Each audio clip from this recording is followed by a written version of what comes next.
Coming up on Celtics Today by Chat Sports, I want to talk about Kristaps Porzingis' latest injury news, along with Luka Doncic's latest injury news per Charania. Look, it's June, all right? Everybody's beat up, but is it enough to keep them out of Game 3? We're going to talk about that in the first half of this show. On the back half of the show, we're going to hear from the Celtics themselves, including Joe Mazzulla, on what they thought of Game 2, but job's not finished. If you guys want the latest injury news, if you want the latest reactions, the latest news and rumors, and if you're wondering why my voice is a little bit hoarse on today's video, well, go on ahead and subscribe and find out for yourself. We're live for every single Boston Celtics basketball game, and that is the answer to why I am hoarse today after Game 2. Hit that sub button. Let's jump into Kristaps Porzingis news, shall we? The report that came out directly after the Celtics took Game 2 is that he was moving gingerly after taking a tough fall against P.J. Washington in the fourth quarter.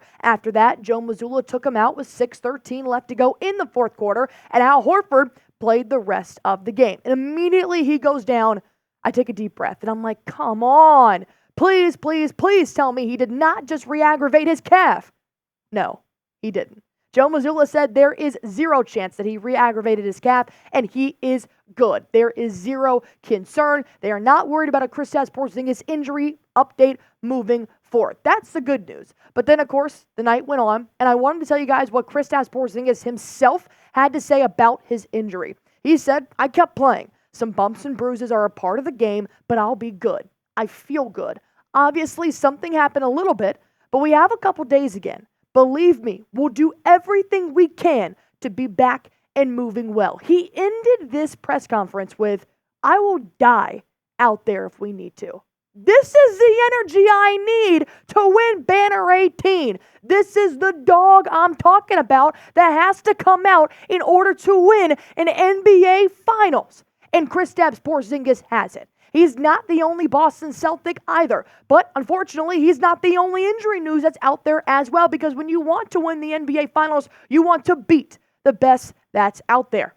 Luka Doncic is the best that's out there. And we know he's been really beat up in the NBA playoffs. Charania talked about Luka Doncic's injury because he was a game-time decision all the way up until about 30 minutes before tip-off in Game 2. Here's what Shams said on Run It Back TV. There's no scenario where Luka Doncic is going to be sitting in these games. Yes, he has been dealing with knee stuff, ankle stuff, but this is stuff where everybody on the Mavs, from coaches to the players, expect him to play through. You are not sitting in the NBA Finals for what he is dealing with right now. And here's a little context, right? You see this on the thumbnail. You can also see it, a bigger picture here. He is wrapped up like a mummy. This was right before Game 2 was tipping off. And we do know that he did deal with a thoracic contusion, which is a chest bruise, which was going into Game 2 as well. But like I said, this is June.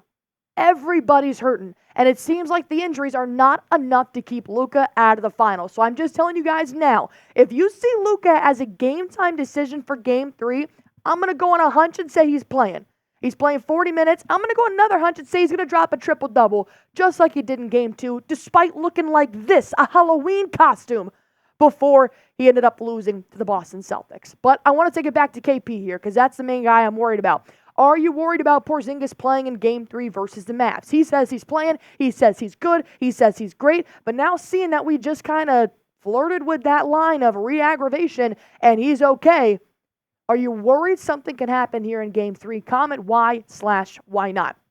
Like I said in the back half of this show, we're going to hear from Boston Celtics like Jaylen Brown, Jason Tatum, Drew Holiday, and even Joe Mazzulla on what they thought about the Game 2 and what's in store moving forward.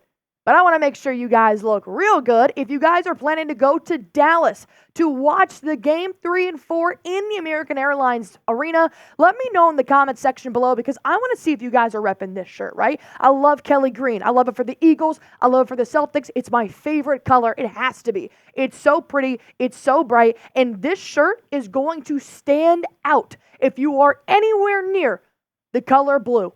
A Mavericks t-shirt, a Mavericks fan, which is why I want to tell you guys about this great deal right now, today. Go get this right now by using chatsports.com/Celtics. Kelly Green. This is 30% off. If you guys need something to possibly wear to a parade that could be happening in a few weeks, go on ahead, get this t-shirt. If you guys are going to the American Airlines Center and you want to stand out in a sea of blue, get this t-shirt. If you guys just want a new Boston Celtics t-shirt because you're like, you know what, it's been a good season, I'm going to get a couple of merch just to represent the Boston Celtics this year, this is the t-shirt you guys need. Yes, it may look bland, but that color is going to pop. I'm telling you, I handpicked this, and I have been known to have a good sense of fashion and a good sense of picking gifts for all the men in my life. So I'm telling you, from a woman, guys, go get this shirt. Chatsports.com/Celtics Kelly Green. That's going to get you 30% off. I never like things full price. Go ahead and get it right now. That link will be in the comment section below under this video as well. All right, let's get back to ball. The Celtics have won 9 straight ball games. 9 straight ball games. They have not lost since Game 2 of the Cleveland Cavaliers series.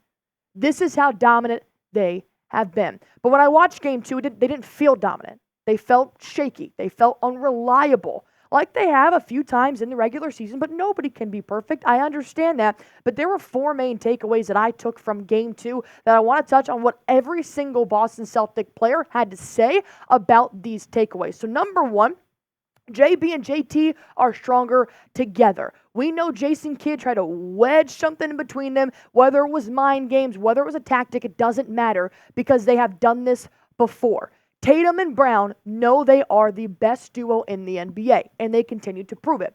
Holiday also continues to prove why Brad Stevens just signed him to a 4-year contract extension. He belongs in Boston. He knows his role, and he executes it perfectly. Pritchard, the half-court king, he made 3 points last night, and that came from the half-court shot. But you know what?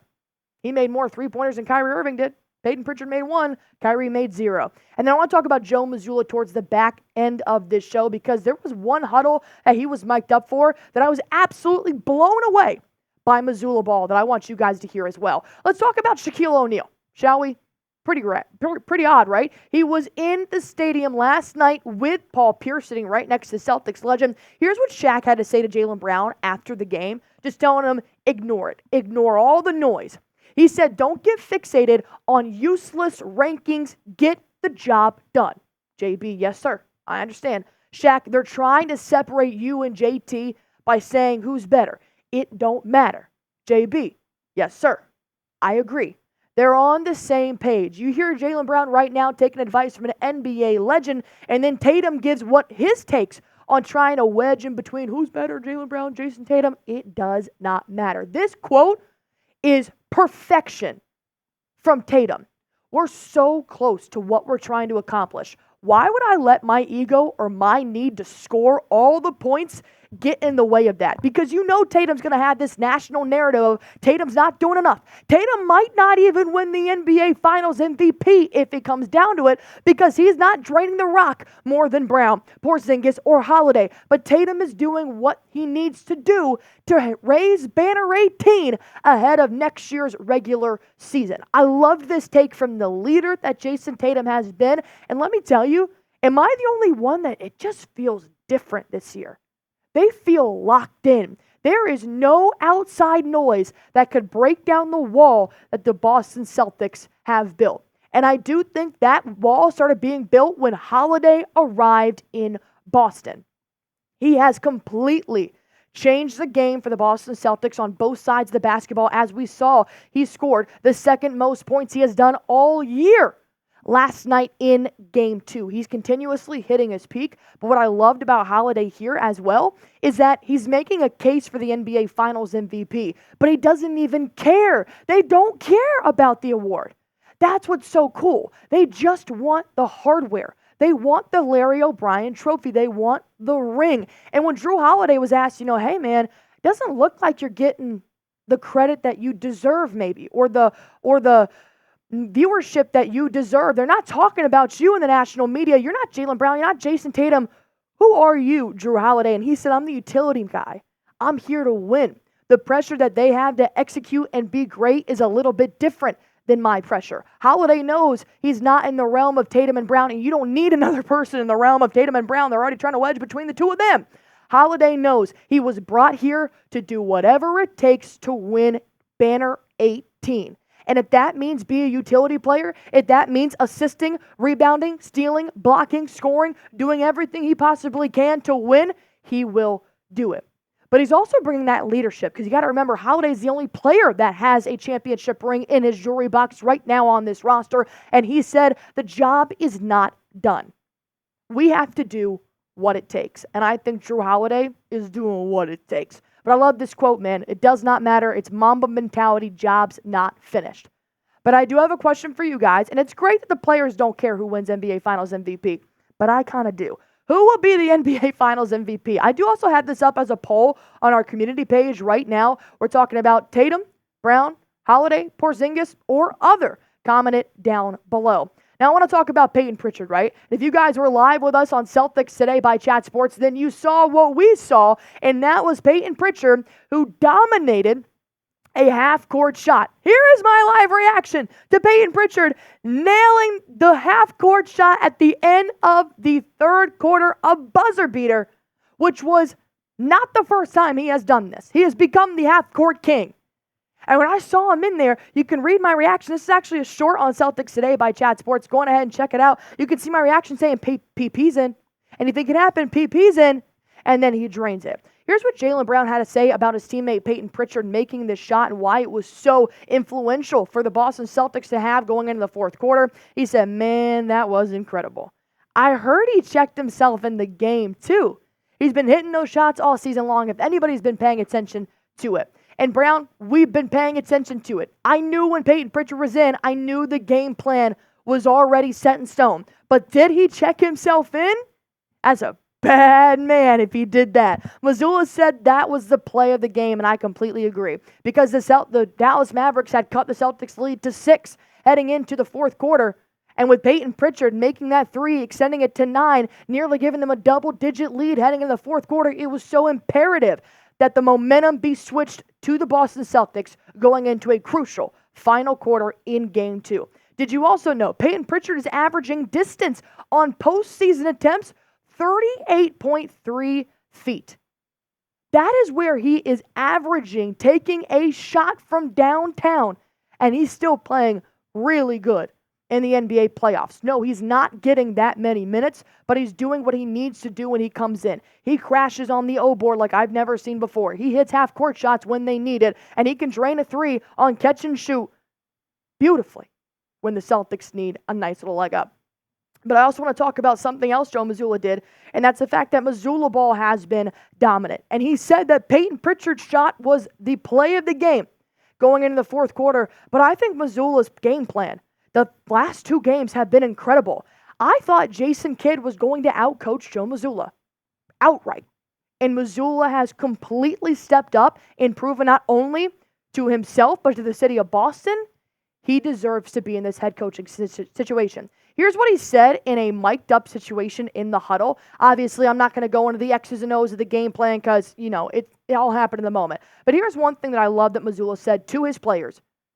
In a timeout of Game 2, 3 things: transition defense, rebounding, and play without fouling. We have to hold ourselves to the highest standards to do those every time. Don't try to hit a home run on the first drive, second drive, third drive. Take the best shot and play off 2 feet.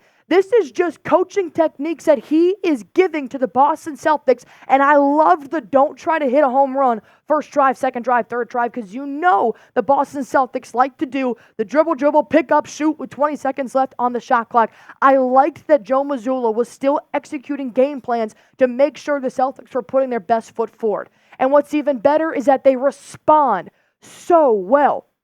After Game 2 win, when it was after the Game 1 win, you see the video, they're giving high fives. Even Deuce Tatum is in there as well. You see the Game 1 win, and it's Jaylen Brown saying, don't get cute, fellas. But then in the Game 2, you see it as well where he said, job's not finished. We got to be hungrier. They've got more to give. With that being said, what do the Boston Celtics need to adjust to make?